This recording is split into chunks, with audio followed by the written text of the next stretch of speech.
Namaste devotees. Today it is Sankashtahara Chaturthi. The name of this Sankashtahara Chaturthi is Ganadipa Sankashtahara Chaturthi. The speciality of this Sankashtahara Chaturthi is that today very rarely Brahma Yoga has come during Sankashtahara Chaturthi. So today let's listen to a very powerful Ganesha mantra. This mantra is named as Gananatha mantra. By listening to this mantra today with devotion for 108 times each in the morning and evening, all obstacles will be removed. Success will be obtained in all the work done. Sharp mind will be obtained and wealth will be obtained. Before listening to the mantra, if you are new to the channel, subscribe the channel, press the nearby bell icon and select all option. Also comment as Om Shri Gananathaya Namaha.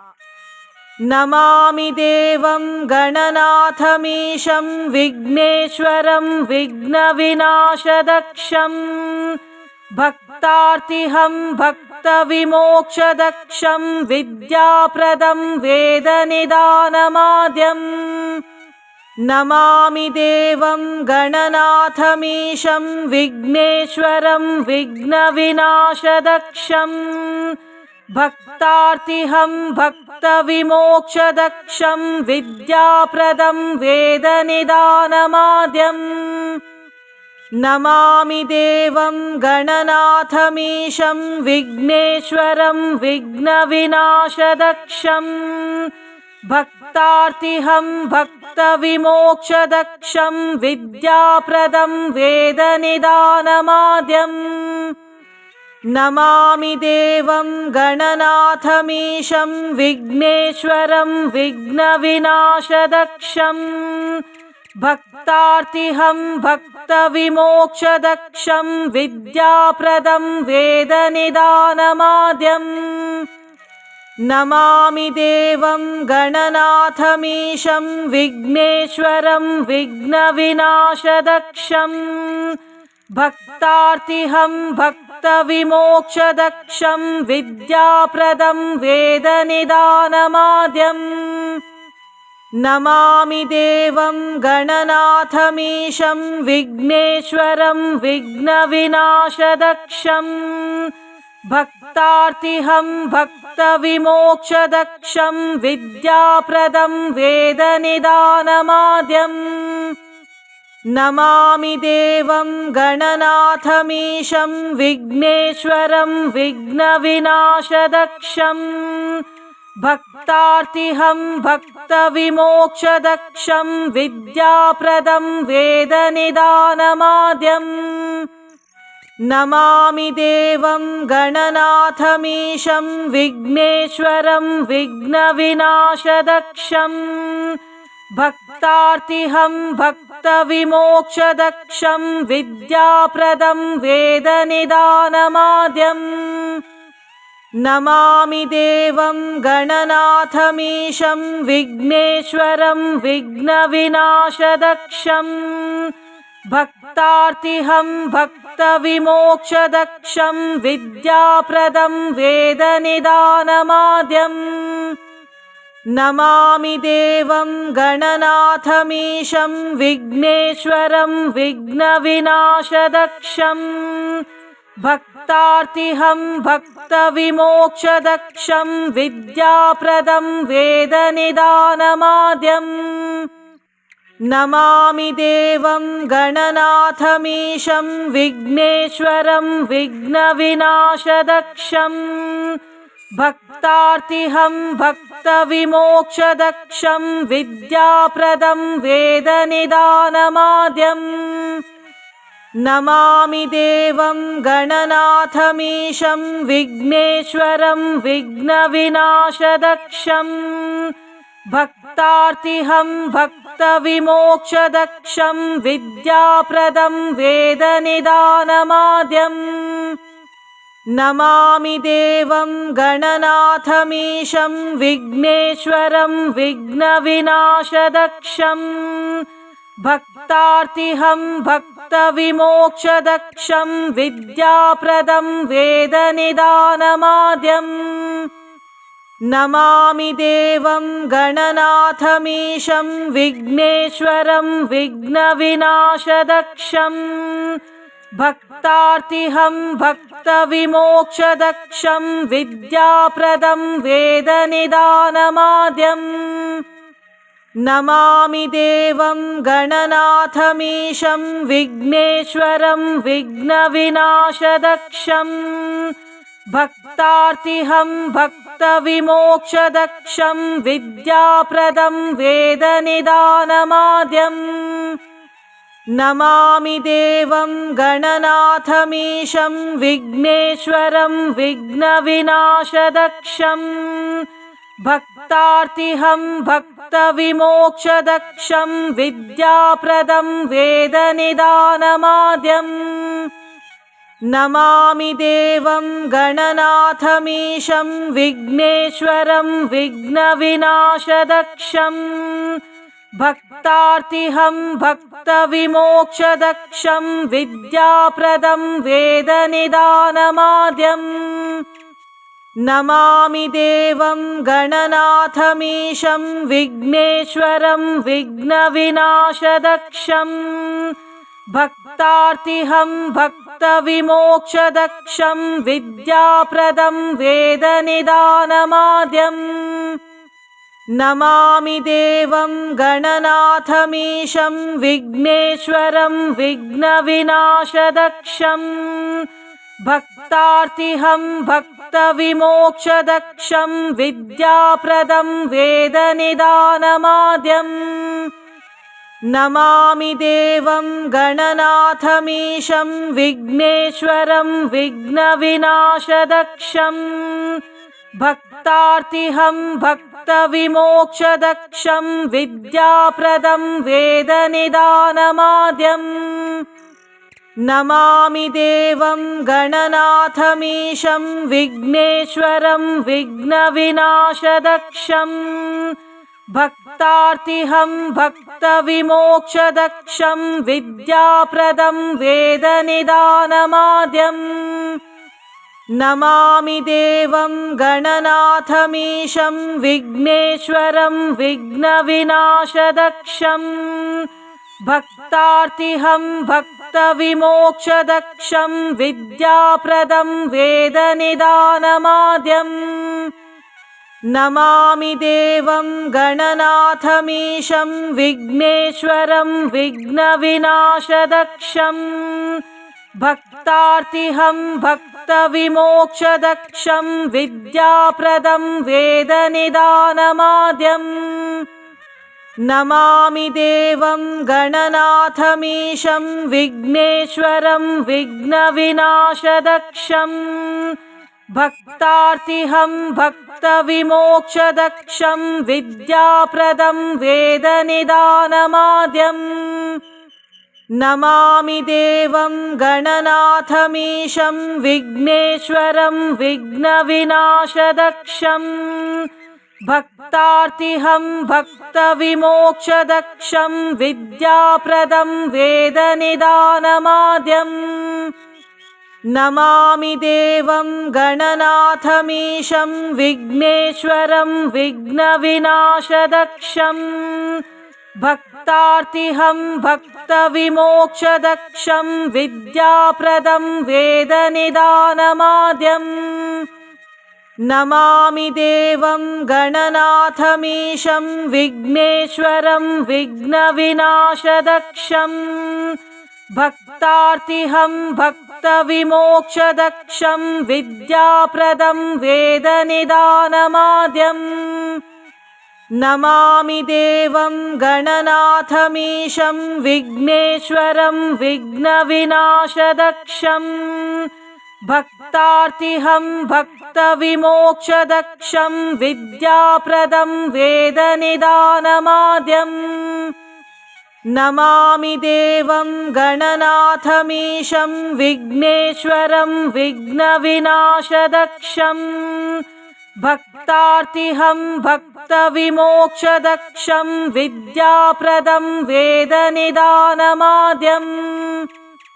Namami देवं गणनाथमीशं विघ्नेश्वरं विघ्नविनाशदक्षं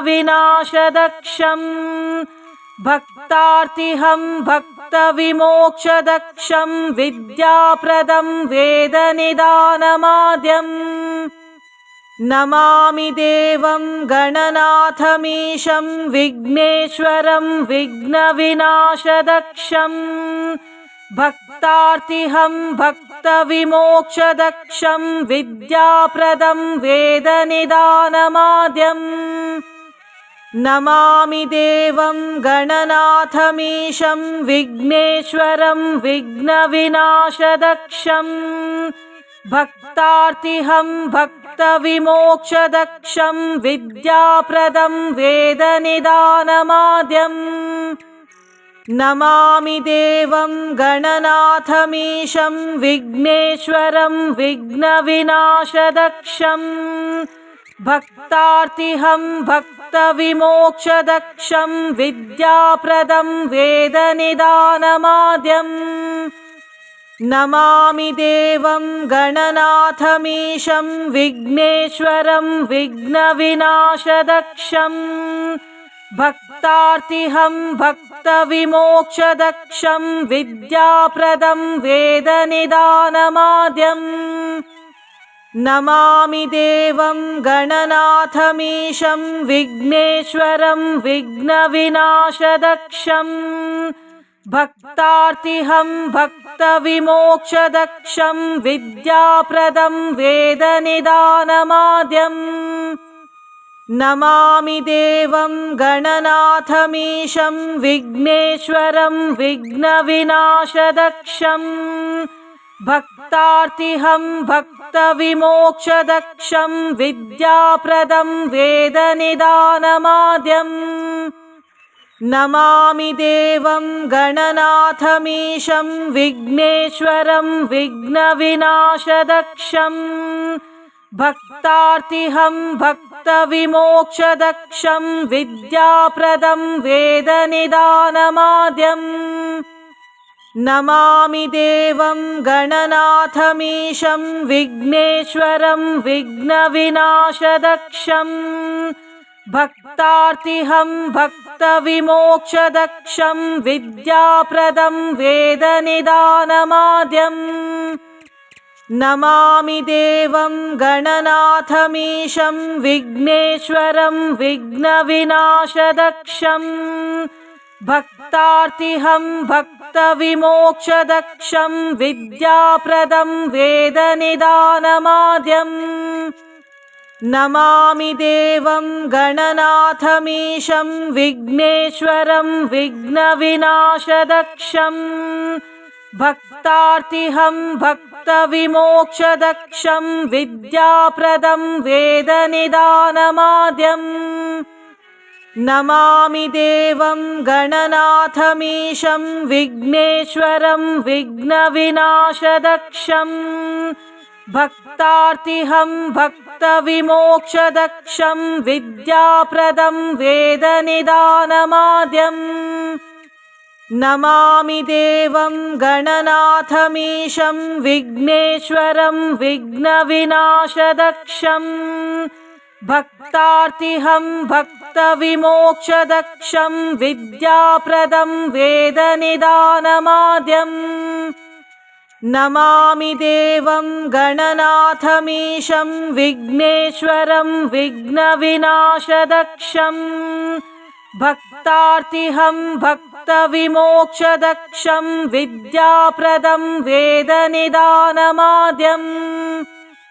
नमामि देवं गणनाथमीशं विघ्नेश्वरं विघ्नविनाशदक्षं भक्तार्तिहं भक्तविमोक्षदक्षं विद्याप्रदं वेदनिदानमाद्यम् नमामि देवं गणनाथमीशं विघ्नेश्वरं विघ्नविनाशदक्षं भक्तार्तिहं भक्तविमोक्षदक्षं विद्याप्रदं वेदनिदानमाद्यम् नमामि देवं गणनाथमीशं विघ्नेश्वरं विघ्नविनाशदक्षं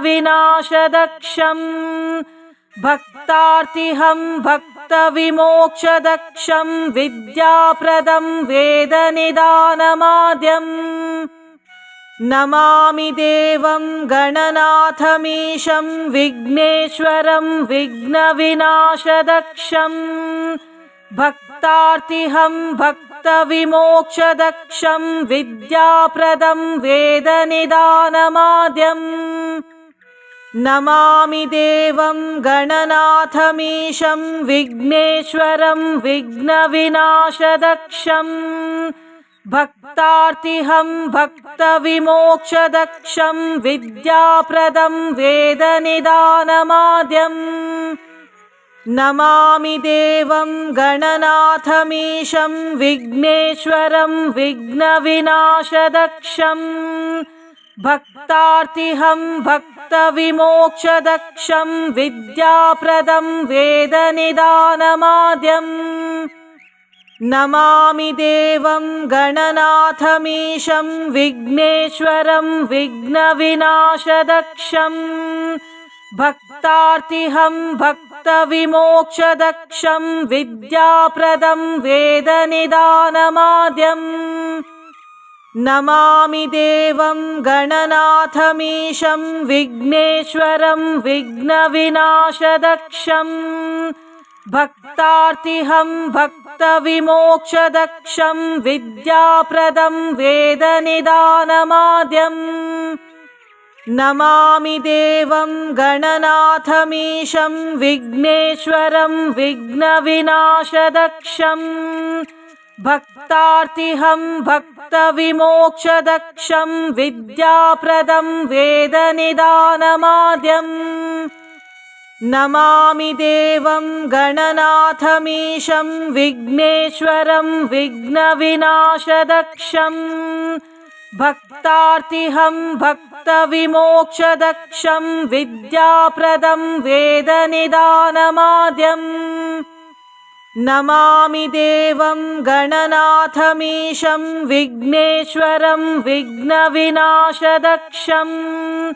भक्तार्तिहं भक्तविमोक्षदक्षं विद्याप्रदं वेदनिदानमाद्यम् नमामि देवं गणनाथमीशं विघ्नेश्वरं विघ्नविनाशदक्षं भक्तार्तिहं भक्तविमोक्षदक्षं विद्याप्रदं वेदनिदानमाद्यम् नमामि देवं गणनाथमीशं विघ्नेश्वरं विघ्नविनाशदक्षं भक्तार्तिहं भक्तविमोक्षदक्षं विद्याप्रदं वेदनिदानमाद्यम् नमामि देवं गणनाथमीशं विघ्नेश्वरं विघ्नविनाशदक्षं भक्तार्तिहं भक्तविमोक्षदक्षं विद्याप्रदं वेदनिदानमाद्यम् नमामि देवं गणनाथमीशं विघ्नेश्वरं विघ्नविनाशदक्षं भक्तार्तिहं भक्तविमोक्षदक्षं विद्याप्रदं वेदनिदानमाद्यम्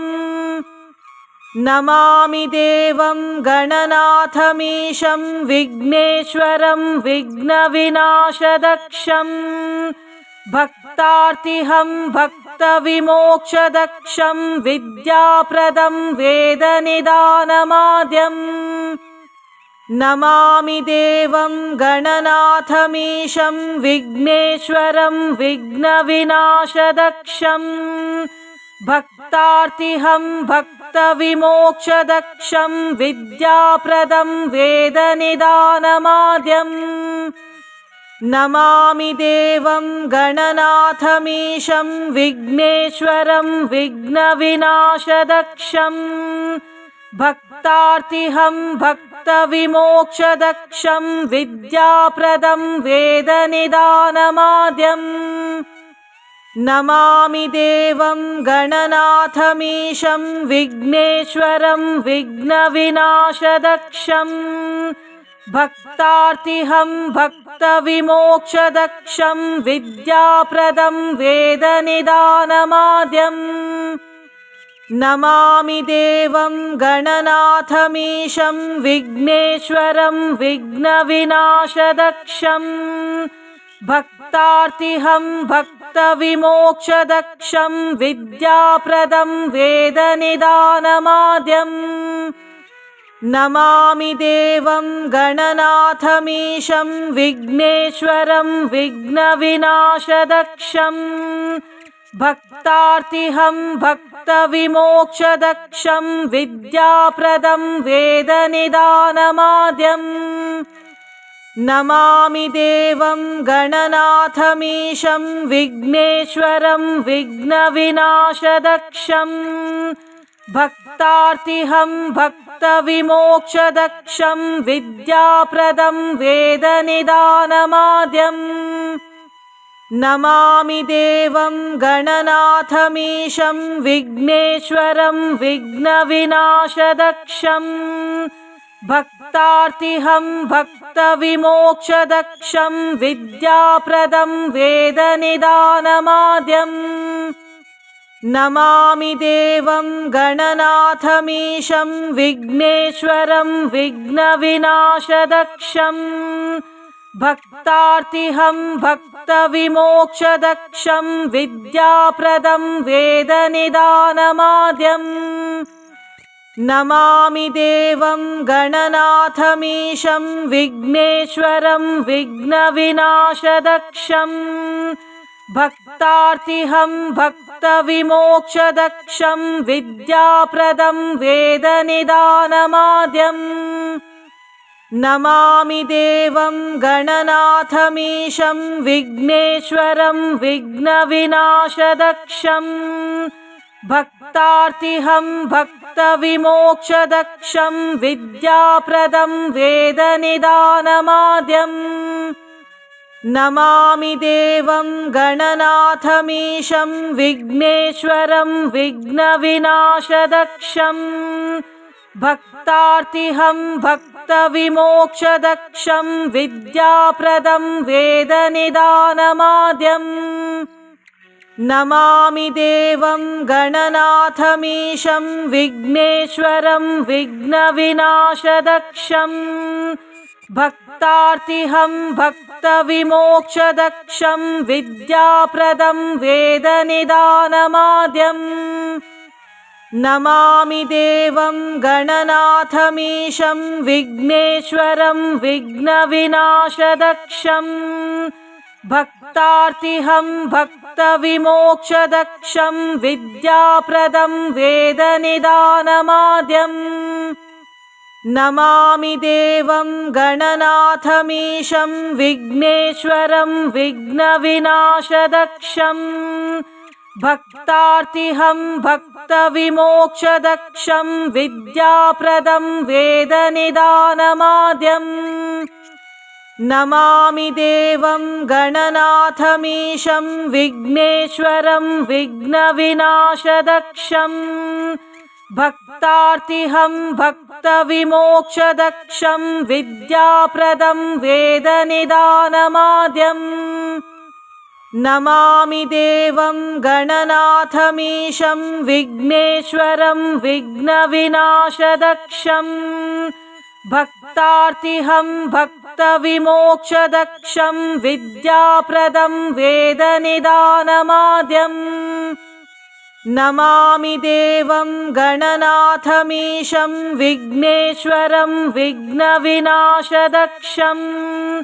भक्तार्तिहं भक्तविमोक्षदक्षं विद्याप्रदं वेदनिदानमाद्यम्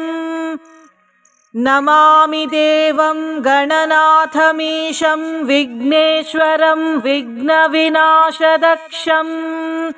भक्तार्तिहं भक्तविमोक्षदक्षं विद्याप्रदं वेदनिदानमाद्यम् नमामि देवं गणनाथमीशं विघ्नेश्वरं विघ्नविनाशदक्षं भक्तार्तिहं भक्तविमोक्षदक्षं विद्याप्रदं वेदनिदानमाद्यम् नमामि देवं गणनाथमीशं विघ्नेश्वरं विघ्नविनाशदक्षं भक्तार्तिहं भक्तविमोक्षदक्षं विद्याप्रदं वेदनिदानमाद्यम् नमामि देवं गणनाथमीशं विघ्नेश्वरं विघ्नविनाशदक्षं भक्तार्तिहं भक्तविमोक्षदक्षं विद्याप्रदं वेदनिदानमाद्यम् नमामि देवं गणनाथमीशं विघ्नेश्वरं विघ्नविनाशदक्षं भक्तार्तिहं भक्तविमोक्षदक्षं विद्याप्रदं वेदनिदानमाद्यम् नमामि देवं गणनाथमीशं विघ्नेश्वरं विघ्नविनाशदक्षं भक्तार्तिहं भक्तविमोक्षदक्षं विद्याप्रदं वेदनिदानमाद्यम् नमामि देवं गणनाथमीशं विघ्नेश्वरं विघ्नविनाशदक्षं भक्तार्तिहं भक्तविमोक्षदक्षं विद्याप्रदं वेदनिदानमाद्यम् नमामि देवं गणनाथमीशं विघ्नेश्वरं विघ्नविनाशदक्षं भक्तार्तिहं भक्तविमोक्षदक्षं विद्याप्रदं वेदनिदानमाद्यम् नमामि देवं गणनाथमीशं विघ्नेश्वरं विघ्नविनाशदक्षं भक्तार्तिहं भक्तविमोक्षदक्षं विद्याप्रदं वेदनिदानमाद्यम् नमामि देवं गणनाथमीशं विघ्नेश्वरं विघ्नविनाशदक्षं भक्तार्तिहं भक्तविमोक्षदक्षं विद्याप्रदं वेदनिदानमाद्यम् नमामि देवं गणनाथमीशं विघ्नेश्वरं विघ्नविनाशदक्षं भक्तार्तिहं भक्तविमोक्षदक्षं विद्याप्रदं वेदनिदानमाद्यम् नमामि देवं गणनाथमीशं विघ्नेश्वरं विघ्नविनाशदक्षं भक्तार्तिहं भक्तविमोक्षदक्षं विद्याप्रदं वेदनिदानमाद्यम् नमामि देवं गणनाथमीशं विघ्नेश्वरं विघ्नविनाशदक्षं भक्तार्तिहं भक्तविमोक्षदक्षं विद्याप्रदं वेदनिदानमाद्यम् नमामि देवं गणनाथमीशं विघ्नेश्वरं विघ्नविनाशदक्षं भक्तार्तिहं भक्तविमोक्षदक्षं विद्याप्रदं वेदनिदानमाद्यम् नमामि देवं गणनाथमीशं विघ्नेश्वरं विघ्नविनाशदक्षं भक्तार्तिहं भक्तविमोक्षदक्षं विद्याप्रदं वेदनिदानमाद्यम् नमामि देवं गणनाथमीशं विघ्नेश्वरं विघ्नविनाशदक्षं भक्तार्तिहं भक्तविमोक्षदक्षं विद्याप्रदं वेदनिदानमाद्यम् नमामि देवं गणनाथमीशं विघ्नेश्वरं विघ्नविनाशदक्षं भक्तार्तिहं भक्तविमोक्षदक्षं विद्याप्रदं वेदनिदानमाद्यम् नमामि देवं गणनाथमीशं विघ्नेश्वरं विघ्नविनाशदक्षं भक्तार्तिहं भक्तविमोक्षदक्षं विद्याप्रदं वेदनिदानमाद्यम् नमामि देवं गणनाथमीशं विघ्नेश्वरं विघ्नविनाशदक्षं भक्तार्तिहं भक्तविमोक्षदक्षं विद्याप्रदं वेदनिदानमाद्यम् नमामि देवं गणनाथमीशं विघ्नेश्वरं विघ्नविनाशदक्षं भक्तार्तिहं भक्तविमोक्षदक्षं विद्याप्रदं वेदनिदानमाद्यम् नमामि देवं गणनाथमीशं विघ्नेश्वरं विघ्नविनाशदक्षं भक्तार्तिहं भक्तविमोक्षदक्षं विद्याप्रदं वेदनिदानमाद्यम्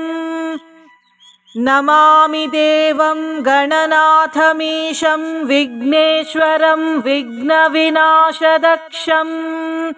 भक्तार्तिहं भक्तविमोक्षदक्षं विद्याप्रदं वेदनिदानमाद्यम् नमामि देवं गणनाथमीशं विघ्नेश्वरं विघ्नविनाशदक्षं भक्तार्तिहं भक्तविमोक्षदक्षं विद्याप्रदं वेदनिदानमाद्यम् नमामि देवं गणनाथमीशं विघ्नेश्वरं विघ्नविनाशदक्षं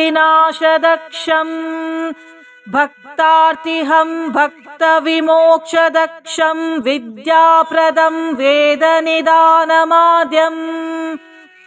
नमामि देवं गणनाथमीशं विघ्नेश्वरं विघ्नविनाशदक्षं भक्तार्तिहं भक्तविमोक्षदक्षं विद्याप्रदं वेदनिदानमाद्यम् नमामि देवं गणनाथमीशं विघ्नेश्वरं विघ्नविनाशदक्षं भक्तार्तिहं भक्तविमोक्षदक्षं विद्याप्रदं वेदनिदानमाद्यम् नमामि देवं गणनाथमीशं विघ्नेश्वरं विघ्नविनाशदक्षं भक्तार्तिहं भक्तविमोक्षदक्षं विद्याप्रदं वेदनिदानमाद्यम् नमामि देवं गणनाथमीशं विघ्नेश्वरं विघ्नविनाशदक्षं भक्तार्तिहं भक्तविमोक्षदक्षं विद्याप्रदं वेदनिदानमाद्यम् नमामि देवं गणनाथमीशं विघ्नेश्वरं विघ्नविनाशदक्षं भक्तार्तिहं भक्तविमोक्षदक्षं विद्याप्रदं वेदनिदानमाद्यम् नमामि देवं गणनाथमीशं विघ्नेश्वरं विघ्नविनाशदक्षं भक्तार्तिहं भक्तविमोक्षदक्षं विद्याप्रदं वेदनिदानमाद्यम् नमामि देवं गणनाथमीशं विघ्नेश्वरं विघ्नविनाशदक्षं भक्तार्तिहं भक्तविमोक्षदक्षं विद्याप्रदं वेदनिदानमाद्यम्